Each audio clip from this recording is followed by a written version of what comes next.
Buenos días, queridos alumnos. Hoy en el curso de Personal Social hablaremos acerca de cómo la economía en el Perú fue progresando desde que empezaron a cambiar las formas de gobierno, y es así que también conocieron la extracción del caucho. En el siglo XX se inicia con el periodo conocido como la República Aristocrática.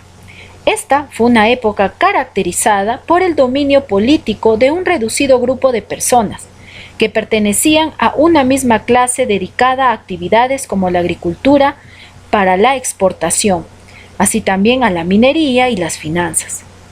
Existía un partido político que dominaba estas actividades y se llamaba Partido Civil. Este estaba integrado por abogados, hacendados muy adinerados y manejaban los negocios y la economía del país. Sin embargo, quienes trabajaban para ellos pues eran los campesinos, que en su mayoría eran indígenas, que no disfrutaban de derechos y que prácticamente seguían en una situación de servidumbre. Sin embargo, nuestro país prosperaba y el comercio con otros países también aumentaba. Como podemos ver aquí, en el siglo XIX se empezó con la extracción y la comercialización del guano. Por eso se le llama la época del guano. Seguida de esto viene la guerra con Chile por la lucha justamente por el guano y el salitre. Terminado este proceso se da el momento de la reconstrucción después de la guerra, y ya entrando al siglo XX pues tenemos este periodo llamado la República, donde se da el comercio del algodón, la agricultura y la pesca. Aquí comienza lo que es la República Aristocrática, y es aquí donde hay un auge por la explotación y la comercialización del caucho. También vemos aquí la reforma agraria, puesto que se explota el algodón en la agricultura. También tenemos el auge de la pesca y la lucha también contra el terrorismo. Ya llegado al siglo XXI, que eso lo veremos más adelante, pues viene la firma de tratados de libre comercio, que lo iremos hablando en las siguientes clases.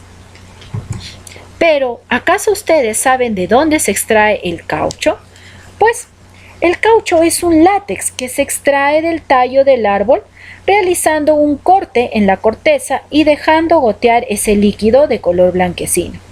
Cuando éste entra en contacto con el aire, empieza un proceso de endurecimiento, pero provoca que el líquido se contamine con otros materiales. Para evitar esto, se descubrió un proceso industrial por el cual el caucho es limpiado y se eliminan las impurezas.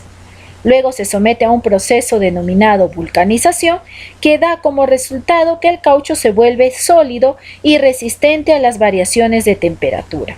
Es así como en el año 1839, Charles Goodyear descubre el proceso de la vulcanización, bautizado por él en honor al dios romano Vulcano, dios del fuego.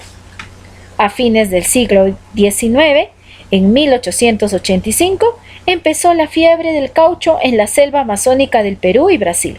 Ambos países poseen la mayoría de bosques de caucho.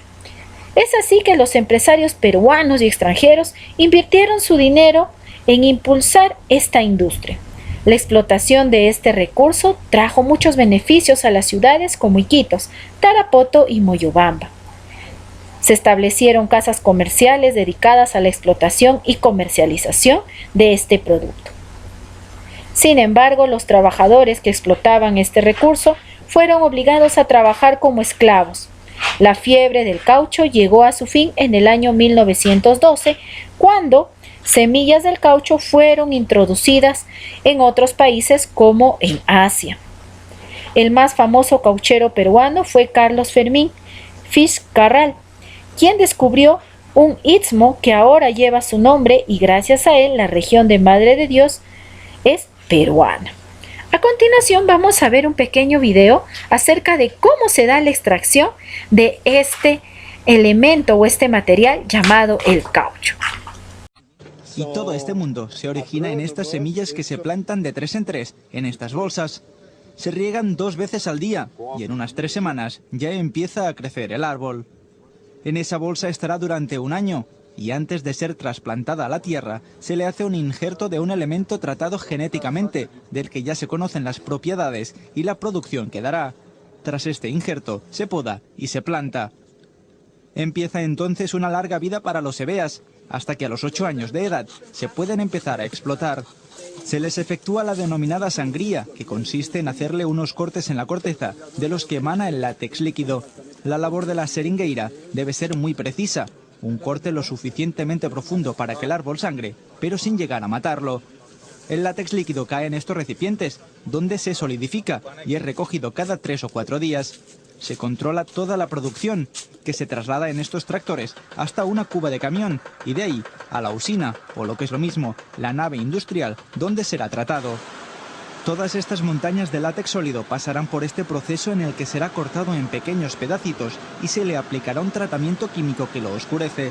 Y tras ser prensado, el resultado son estas pacas de 35 kilos de caucho natural, listas para convertirse en una parte fundamental de los neumáticos. Los de competición, por ejemplo, están compuestos por entre un 7 y un 15% de caucho natural, como el que Michelin produce en Brasil. Muy bien, ahora que sabemos cuál es el proceso y de dónde sale el caucho, vas a contestar las siguientes preguntas. Gracias.